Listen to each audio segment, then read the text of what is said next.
Doctor Zakir Naik, जिनका शुमार मुसलमानों के अहम प्रीचर्स में से होता है और मुसलमानों के एक अच्छे आलिम दीन की हैसियत से उनको जाना जाता है, जो कि अल्लाह ताला का पैगाम पूरी दुनिया में अपने लेक्चर्स के जरिए पहुंचाते हैं और लोगों को दीन हक यानी दीन इस्लाम की तरगीब देते हैं और इस तरफ आने के लिए उनको ऐसे एविडेंस और ऐसे प्रूफ देते हैं जिससे लोगों का दिल माइल हो जाता है। और आप ना जाने कितने हिंदुओं और कितने दीगर गैर मुस्लिम मज़ाहिब के लोगों को मुसलमान कर चुके हैं, और उसकी वाहिद और बुनियादी वजह यह है कि आप जो भी जवाब देते हैं वो लॉजिकल जवाब होता है और फिर भरपूर दलाइल से होता है। इसलिए जो भी आपको सुनता है आपकी बातों से मुतासिर होकर इस्लाम कबूल कर लेता है और दीन हक की जानिब गामजन हो जाता है। दोस्तों, ऐसा ही कुछ हुआ कि एक शख्स जो कि हिंदू था, उसने डॉक्टर साहब से एक सवाल पूछा कि अल्लाह ताला के वजूद को साइंटिफिकली प्रूव करें तो वो इस्लाम कबूल कर लेगा। डॉक्टर साहब ने उसका बहुत शानदार जवाब दिया और ऐसा ईमान अफरोज जवाब दिया कि वह बंदा बिल्कुल दंग रह गया और उसके पास कोई जवाब बाकी न रहा। दोस्तों, उसका क्या जवाब था वो इस डेली की आज की वीडियो में हम आपको बताएंगे, लेकिन अपनी वीडियो में आगे बढ़ने से पहले आप लोगों को याद दहानी करवा दें कि अगर आपने अभी तक हमारा चैनल सब्सक्राइब नहीं किया तो आप रेड बटन पर क्लिक करके और बेल आइकॉन को प्रेस करके हमारे चैनल के सब्सक्राइबर बनना मत भूलिए, ताकि ऐसी मालूमाती वीडियोस आपको बर वक्त मिलती रहें।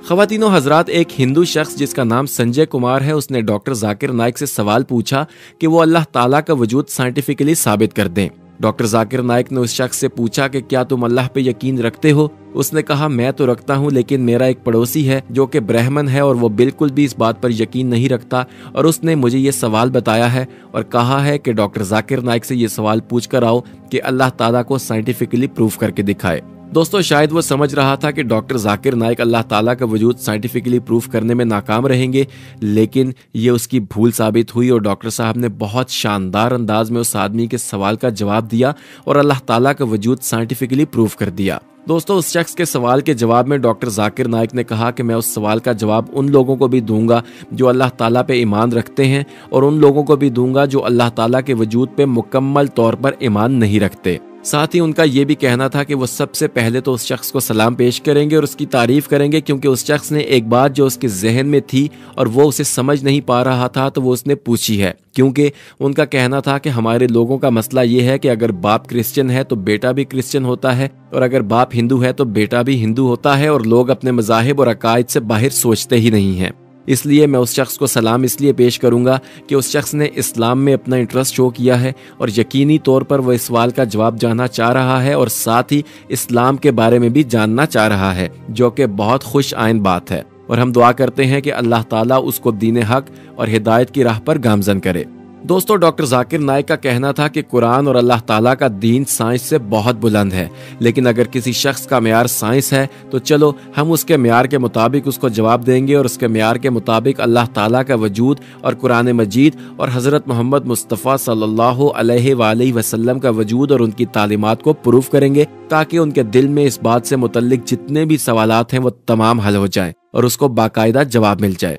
दोस्तों, डॉक्टर जाकिर नाइक ने कहा कि मैं एक साइंसदान से ये सवाल पूछूंगा कि आपकी नज़र में ये दुनिया कैसे वजूद में आई, तो यकीनी तौर पर वह साइंसदान यही कहेगा कि दुनिया बिग बैंग थ्योरी की वजह से वजूद में आई, यानी कि एक गोला था और उसके अंदर धमाका हुआ। उसके बाद वो मुख्तलिफ गैलेक्सीज में तकसीम हुआ और मुख्तलिफ सियारों में तकसीम हो गया। कुछ सियारों में जिंदगी बहाल हो गई और वहां पर माइक्रो ऑर्गेनिजम्स ने जन्म लिया। इन माइक्रो ऑर्गेनिजम्स ने एवॉल्व किया, फिर मखलूक बंदरों की फॉर्म में आई और वहां से एवॉल्व करते हुए लोग इंसान बन गए, और आज इंसानियत वहीं पर खड़ी है और इंसानियत की तख्लीक इस तरह हो गई और दुनिया में जितने भी प्रोसेसेस हो रहे हैं ये नेचुरल प्रोसेसेस हैं।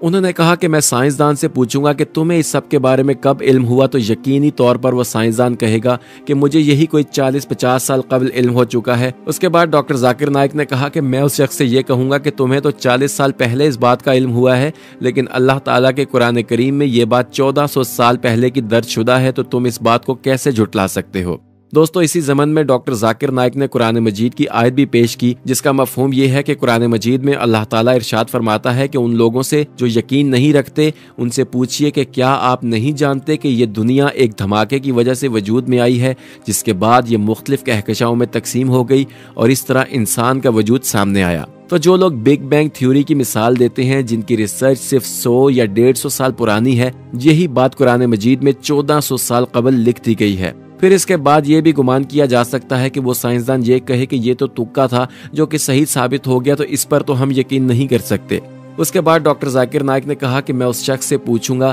कि आप मुझे ये बताएं कि ये जो ज़मीन है इसकी शक्ल क्या है, तो वो शख्स कहेगा कि पहले तो मैं ये समझता था कि इसकी शेप बिल्कुल फ्लैट है, लेकिन अब चूंकि साइंस आहिस्ता आहिस्ता तरक्की कर रही है तो हमें मालूम हुआ है कि ये जो ज़मीन है ये सर्कल शेप में है। तो डॉक्टर जाकिर नाइक ने कहा कि मैं उससे पूछूंगा कि तुम्हें इस बारे में कब इल्म हुआ, तो वो साइंसदान शायद यही कहेगा कि आज से तकरीबन 300 साल पहले मुझे इस बात का इल्म हुआ है। डॉक्टर जाकिर नाइक ने कहा कि फिर मैं उस शख्स से कहूंगा कि तुम्हें जिस बात का इल्म 300 साल कब्ल हुआ, यही बात अल्लाह ताला ने कुरान मजीद में 1400 साल पहले दर्ज कर दी है। दोस्तों, डॉक्टर जाकिर नाइक ने कुरान मजीद की एक और आयत तिलावत फरमाई जिसका मफहूम यह है कि हमने जमीन को बैदी बनाया। नाजरीन, बेदी शेप से मुराद ओवल शेप या जिसे अंडे की शेप कहते हैं, और आज साइंस इस तहकीक पर पहुंची और साइंस की इस तहकीक के बाद ये नतीजा हासिल हुआ है कि ज़मीन मुकम्मल तौर पर गोल नहीं है बल्कि ज़मीन अंडे की शेप में है जिसे ओवल शेप कहते हैं। और ये बात कुरान मजीद में 1400 साल कबल दर्ज कर दी गई थी और अल्लाह ताला ने यह बात साफ तौर पर बता दी थी। और इस बात का इल्म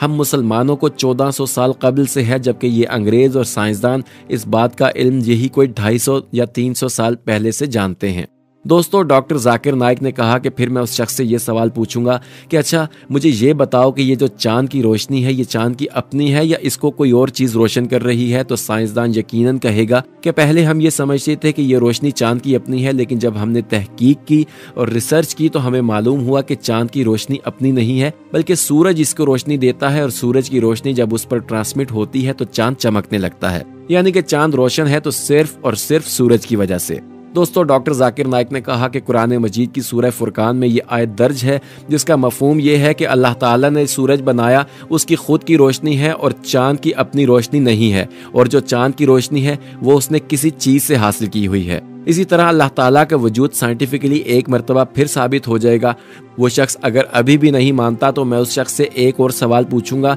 दोस्तों, डॉक्टर जाकिर नाइक ने कहा कि मैं उस शख्स से पूछूंगा कि कुरान मजीद में अल्लाह ताला ने इरशाद फरमाया है कि आसमान को हमने एक हिफाजती छत के तौर पर बनाया है। तो मैं उसे पूछूंगा कि तुम मुझे ये बताओ कि आज साइंस इस बारे में क्या कहती है। तो वो यकीनी तौर पर यही कहेगा कि साइंस के मुताबिक आसमान के अंदर ओजोन लेयर है जो कि आपको अल्ट्रा वायलेट रेडिएशन से महफूज रखती है, और अगर आसमान ना होता तो इंसान अल्ट्रा वायलेट रेडिएशन लगने की वजह से मर जाते और दुनिया में कोई वजूद ही नहीं होता। तो फिर मैं उस बंदे से सवाल पूछूंगा कि तुम्हें ये बात कब मालूम हुई। इस सवाल पर फिर वो शख्स यही कहेगा कि यही कोई 300 या 400 साल कबल। तो मैं इससे कहूंगा कि यही बात अल्लाह ताला ने कुरान करीम में 1400 साल कबल लिख दी थी, तो तुम इस बात पर यकीन क्यों नहीं करते। उसके बाद वो शख्स खामोश हो जाएगा और कहेगा कि शायद ये भी कोई और तुक्का है, इसलिए आप आगे बढ़िए। तो आगे बढ़कर मैं उससे एक और सवाल पूछूंगा। और दोस्तों, डॉक्टर जाकिर नाइक ने कहा कि मैं उससे ये पूछूंगा कि कुरान मजीद में 1000 से ज़ायद आयतें ऐसी हैं जो कि साइंस से रिलेटेड हैं और साइंस की इजादात के मुताबिक हैं। तो तुम मुझे ये बताओ कि ये आयतें कौन लिख सकता है। तो उस शख्स का एक ही जवाब होगा कि ये यकीनी तौर पर वही लिख सकता है जो इस दुनिया का और इस कायनात का खालिक और मालिक है। तो मैं उससे कहूंगा कि फिर तुम ये मान क्यों नहीं लेते कि अल्लाह ताला ही इस दुनिया का खालिक भी है, मालिक भी है, परवरदिगार भी है, और अल्लाह ताला ही है जो इस दुनिया को चला रहा है, और अल्लाह ताला ही है जो इस दुनिया का सारा कंट्रोल और सारा कमान अपने हाथ में संभाले हुए है। और दोस्तों, मजीद ये कि कुरान मजीद की कोई एक भी ऐसी आयत नहीं है जिसको साइंसदान आज तक ठुकरा सके या जिसको वो झुटला सके, क्योंकि कुरान मजीद की 6000 आयात में से 1000 आयात तो सिर्फ और सिर्फ साइंस पर हैं। लेकिन साइंसदानों में इतनी हिम्मत और जुर्रत नहीं है कि वो कुरान मजीद की किसी एक आयत को भी झुटलाने की हिम्मत कर सके, क्योंकि वो इसमें कामयाब हो ही नहीं सकते। दोस्तों, ये बात अलग है कि दुनिया इस बात पर बहुत ज़्यादा कोशिश कर रही है कि वो किसी तरह से अल्लाह ताला के कलाम को झुटलाए, लेकिन वो ये बात भूल जाते हैं कि अल्लाह ताला इस कायनात का खालिक और मालिक है, और अल्लाह ताला कैसे इन लोगों के इस मकसद में कामयाब होने दे सकता है। इसलिए इनको हमेशा नाकामी का सामना करना पड़ता है, और राह फरार के तौर पर वो मुसलमानों पर मुख्तलिफ इल्ज़ामात लगाते हैं और कहते हैं कि शायद इनके पास कोई और ऐसी बात है जिसकी वजह से इनकी बातें सही साबित होती हैं, लेकिन इसके बावजूद भी वो अल्लाह ताला पर ईमान नहीं लाते। तो दोस्तों, हमारी अल्लाह ताला से दुआ है कि अल्लाह ताला तमाम दुनिया को राह रास्त पर लेकर आए और उनको हिदायत का रास्ता दिखाए और उनको दीन हक, दीन इस्लाम कबूल करने की तौफीक अता फरमाए। दोस्तों, हम उम्मीद करते हैं कि आपको आज की वीडियो में अल्लाह ताला के खालिक, मालिक और उस सच्ची ज़ात के होने के सबूत साइंटिफिकली भी मिल गए होंगे। और अब अगर कोई आपसे ऐसा सवाल करे तो आप बआसानी उसके सवाल का जवाब देने के अहल हो चुके होंगे और आपको मालूम होगा कि कैसे उस शख्स को जवाब देना है, जैसे कि डॉक्टर जाकिर नाइक ने उस शख्स को जवाब देकर लाजवाब कर दिया था। और यकीनी तौर पर इसके बाद उस शख्स के जहन में इस तरह का कोई सवाल नहीं आएगा। और दोस्तों, आपको ये भी बताते चले कि ये सुनकर उस शख्स ने इस्लाम भी कबूल कर लिया था, जो कि डॉक्टर जाकिर नाइक का पेशा है कि बहुत सारे लोग उनकी शख्सियत और उनकी बातों से मुतासिर होकर इस्लाम कबूल कर लेते हैं। दोस्तों, अगर आपको ये वीडियो पसंद आई है तो इसे लाइक ज़रूर कीजिएगा और कमेंट सेक्शन में अपनी राय का इजहार करना बिल्कुल ना भूलिएगा। और आप मुसलमान होने की हैसियत से अल्लाह ताला का जिक्र कसरत से करें और कमेंट्स में अल्लाह अकबर की सदा बुलंद करें, ताकि दुनिया को ये पैगाम जाए कि अल्लाह के मानने वाले आज भी जिंदा हैं और अल्लाह ताला पर हमारा ईमान कवी और मजबूत है और हम अल्लाह ताला पर ईमान मरते दम तक रखेंगे। दोस्तों, अगर आप ऐसे ही मालूमाती वीडियोस मुस्तकबिल में भी हासिल करना चाहते हैं तो रेड बटन पर क्लिक करके और बेल आइकॉन को प्रेस करके वॉइस डेली के सब्सक्राइबर बनना मत भूलिए। बहुत जल्द किसी और सेशन में आपसे दोबारा मुलाकात होगी। अपना और इर्द गिर्द के लोगों का ख्याल रखिए और वॉइस डेली के साथ जुड़े रहिए।